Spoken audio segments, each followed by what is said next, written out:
Salut chers designers, bienvenue dans cette nouvelle étude de cas d'un designer, d'une designeuse, je ne sais même pas comment on peut dire, qui a suivi la formation Logo Maker Skills. Je vais vous présenter Estelle qui a suivi cette formation, ce programme d'accompagnement pour devenir un créateur de logotypes aguerri, pour augmenter ses compétences en termes de création de logotypes. Elle va nous faire part de son accompagnement, de la manière dont elle a vécu cet accompagnement, et elle va nous expliquer aussi qui elle est, d'où elle vient, et puis qu'est-ce qu'elle souhaite se devenir plus tard. Bonjour Estelle. Bonjour à tous. Bonjour. Estelle, je vais te laisser te présenter rapidement déjà pour exprimer à nos designers qui tu es et d'où tu viens. Alors, une petite présentation, qui je suis. Moi, j'ai eu un parcours assez, entre guillemets, atypique. J'ai eu un parcours à la fois design et communication. C'est-à-dire que j'ai fait un DUT communication quand je suis sortie de mon bac ES, qui aujourd'hui peut-être n'existe plus, je ne sais pas. Et après, je suis partie dans des études de design en école, où malheureusement là, je n'y ai pas trouvé mon compte, puisque c'est très structuré, très scolaire et pas forcément en termes de rythme, ce qui m'allait, puisque moi, j'ai la particularité d'être en situation de handicap moteur.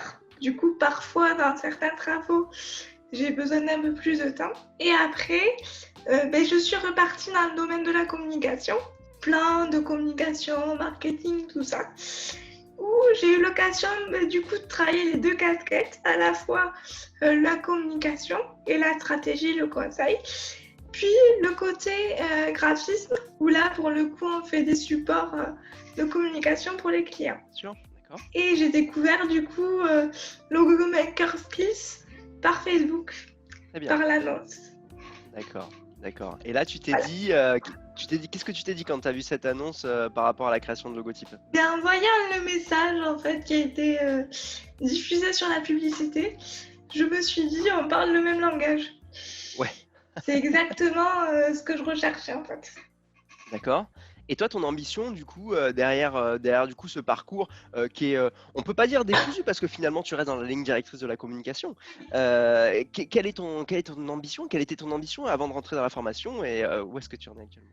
Alors, j'avais pas forcément de point de directeur. Je suis encore dans la recherche de ce que je veux faire. Je suis pas encore définie entre guillemets. Mais du coup, l'envie que j'ai, c'est d'avoir des clients, de pouvoir les conseiller au mieux professionnellement, d'avoir une approche vraiment professionnelle de ce que je fais pour eux qu'ils aient une identité qui leur corresponde et qui soit vraiment sur le marché et très clair, quoi. Bien sûr. Au niveau de ce que tu veux proposer, du coup, tu t'orientes plutôt vers l'identité visuelle, de ce que je comprends. Voilà, quels étaient les blocages pour toi dans ton activité au niveau justement de cette création de logotypes notamment?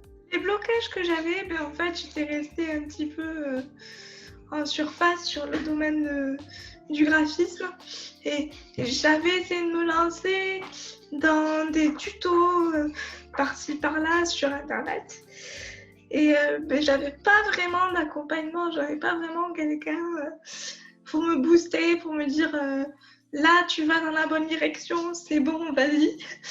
Et finalement, c'est ce que j'ai trouvé dans la formation qui m'a beaucoup aidé à progresser, quoi. D'accord. Une direction, c'est vrai que très souvent, j'entends des designers qu'on est tous seuls chez nous. Le domaine du coaching est très développé en entrepreneuriat, en marketing, pour des consultants, etc. Mais très très peu dans la partie design, il faut le dire. On a peu de coachs, voire pas de coachs et de personnes qui vont en effet vous booster, quoi, jouer le vrai rôle de coach. Oui. Et c'est bon, en effet, je comprends que tu sois heureuse d'avoir retrouvé ça en tout cas dans cette formation. Qu'est-ce que tu as essayé avant qui n'a pas marché? Qu'est-ce que ça t'a coûté en argent, en énergie, peut-être en frustration, je ne sais pas? Alors en argent, pas grand-chose parce que justement j'évitais tout ce qui était financier. Par contre, en temps et en frustration, beaucoup.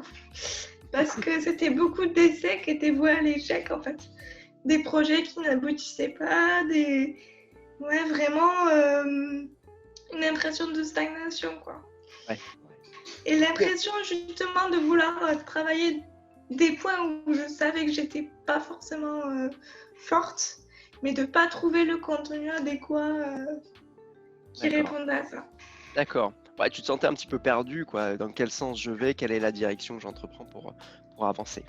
Avec le recul, je dois te parler purement graphisme maintenant. Qu'est-ce que tu fais désormais différemment quand tu abordes la création de logotypes?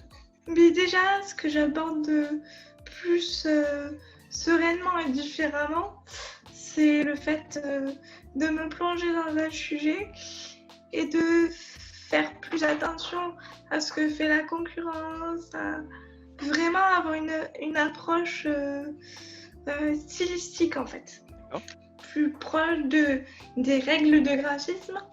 Je pense notamment aux règles qui sont dispensées dans la formation de Gestalt, tout ça, qui permettent en fait d'avoir un vrai œil, qui si on l'a pas,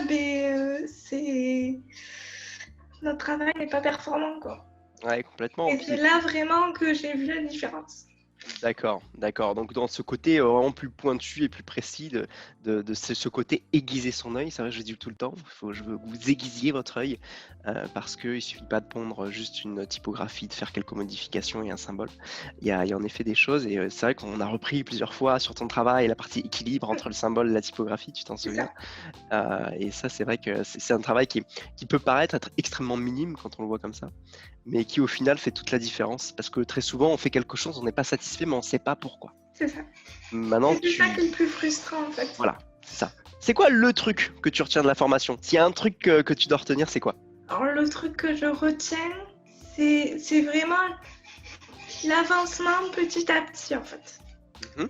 C'est la progression au fur et à mesure des cours, de l'explication, la possibilité soit de pouvoir mieux expliquer au client, mieux justifier ses choix et avoir plus du coup de force entre guillemets face au client. D'accord. Donc ce côté progression, d'ailleurs je ferai passer dans le montage tes logotypes pour qu'on puisse voir un petit peu le départ de la formation, la fin de la formation. Et ensuite ce côté en effet progression et force de proposition face au client, peut-être la manière aussi de pouvoir présenter tes logotypes tel que je le comprends. Mais du coup, c'est quoi la différence entre Estelle avant la formation et Estelle après la formation? Alors la différence, c'est plutôt au début de la formation. C'était plutôt une Estelle qui était pas sûre d'elle et qui faisait les choses au coup par coup et du coup c'était pas structuré, c'était pas porteur. Et plus vers la fin de la formation, quelque chose de plus méthodique et du coup de plus efficace, je dirais. D'accord, c'est ce que j'ai ressenti aussi. Très bien. Ok Estelle. Dernière question, qu'est-ce que tu dirais à des personnes qui, comme toi, juste avant de rejoindre la formation, se posaient des questions? Est-ce que je rejoins, est-ce que je rejoins pas? Qu'est-ce que tu pourrais leur dire? Alors plusieurs choses. Je pense qu'il y a dans ce que vous disposez, il y a un vrai œil. En fait. Il y a de vraies connaissances graphiques qui sont importantes pour tout le monde. Tous les designers qui se respectent, je pense, doivent les avoir pour justement accompagner au mieux leurs clients. Et puis, comment dire, je vais partir un peu sur ma partie à moi pour le coup. Moi qui suis dans la situation dans laquelle je suis, au début, quand j'ai vu la formation, je me suis dit, oulala, ça va aller trop vite, c'est pas possible, j'y arriverai pas. Et au final, dans quelques situations que ce soit, je pense que vous pouvez vous adapter à tout le monde en fait. Et je pense que c'est une grande force de la formation. Donc je dirais à n'importe qui passe par là, quels que soient ses doutes, ses difficultés et qui il est, de ne pas hésiter quoi. Complètement, c'est vrai qu'on avait discuté, et notamment par rapport à ton handicap, tu m'as expliqué que tu serais plus lente sûrement sur des sujets et que justement il y a une capacité d'adaptation par rapport au fait qu'on est sur un format vidéo, en ligne, coaching, etc. Il y a des espaces qui peuvent être un peu modulés, donc on est sur quelque chose qui peut être en effet très modulé par rapport au contexte de chacun. Ok, voilà. Très bien. Bah écoute, je te remercie Estelle pour ce petit témoignage et puis on va laisser nos chers designers faire leur choix pour avancer dans leur progression de designer graphique et notamment en termes de création de logos. Salut tout le monde, à très vite sur Brainy. Ciao.